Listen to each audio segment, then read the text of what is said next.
Saudara-saudari yang terkasih, jumpa lagi dalam Pelita Hati hari ini, Senin tanggal 21 Juni 2021, hari biasa dalam Pekan Biasa yang ke-12, bertepatan dengan peringatan wajib Santo Aloysius Gonzaga, seorang biarawan.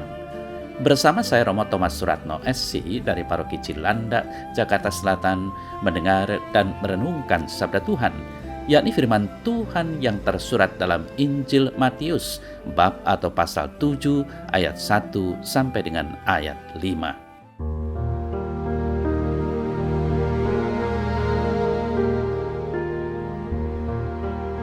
Dalam khotbah di bukit, Yesus bersabda, "Jangan kamu menghakimi, supaya kamu tidak dihakimi. Karena dengan penghakiman yang kamu pakai untuk menghakimi, kamu akan dihakimi, dan ukuran yang kamu pakai untuk mengukur akan diukurkan kepadamu.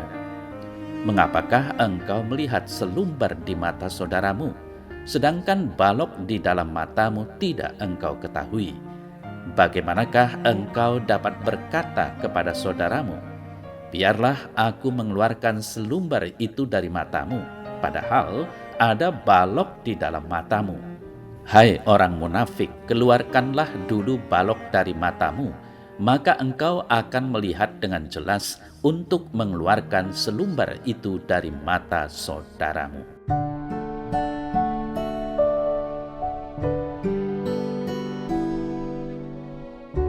Saudara-saudari yang terkasih, selumbar dapat diartikan sebagai tangkai atau ranting kecil dan kering, serpihan jerami kecil, atau sehelai rambut atau bulu yang mungkin terbang dan masuk ke mata. Secara kiasan, kata itu dipakai Yesus untuk mengartikan kesalahan yang kecil. Lawannya adalah balok, kiasan untuk kesalahan besar yang mencolok. Saudara-saudari yang terkasih, Yesus mengecam kebiasaan mencela kesalahan orang lain sementara mengabaikan kesalahan diri sendiri.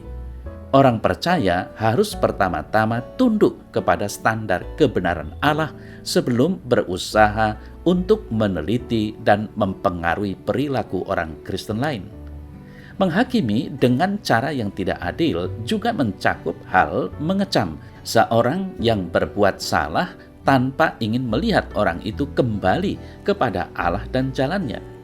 Jangan menghakimi merupakan larangan untuk membuat penilaian, anggapan, memutuskan bahwa seseorang atau sesuatu hal itu salah atau keliru. Kata menghakimi diterjemahkan dari kata bahasa Yunani krinete, dari kata krino, yang berarti menilai, menanggap, menyatakan, menetapkan, atau memutuskan sesuatu atau seseorang sebagai pihak yang salah. Jadi, menghakimi dalam ayat ini berhubungan dengan penilaian negatif bahwa seseorang atau sesuatu hal itu salah. Nah, saudara yang terkasih, orang dengan mudah melihat kesalahan orang lain, bahkan kesalahan yang sangat kecil seperti selumbar sekalipun. Sebaliknya, orang itu tidak menyadari kesalahan besar atau balok di dalam dirinya.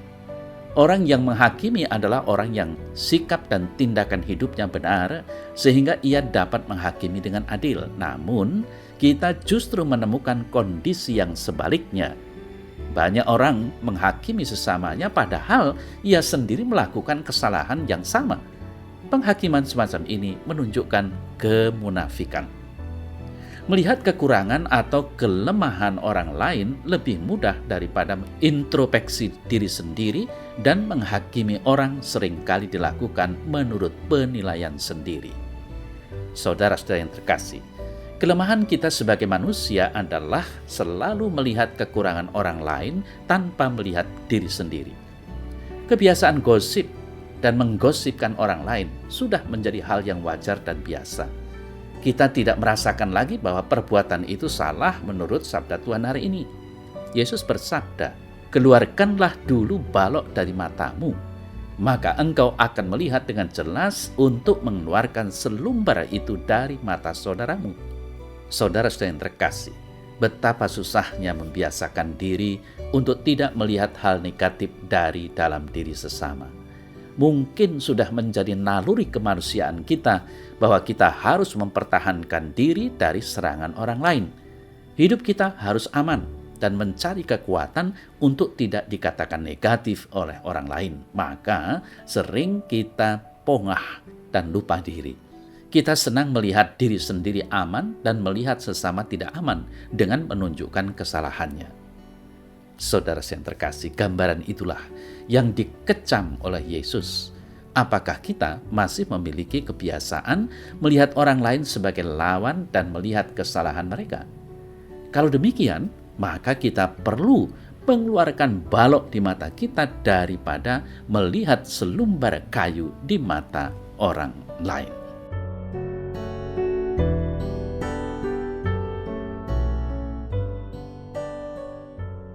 Dalam nama Bapa dan Putra dan Roh Kudus. Amin.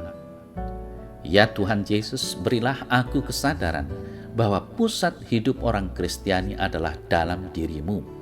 Maka berilah aku selalu pencerahan yang berasal dari-Mu, sehingga benar-benar aku dapat melihat diriku sendiri dengan jernih, begitu pula memandang sesamaku dengan hati yang mengasihi.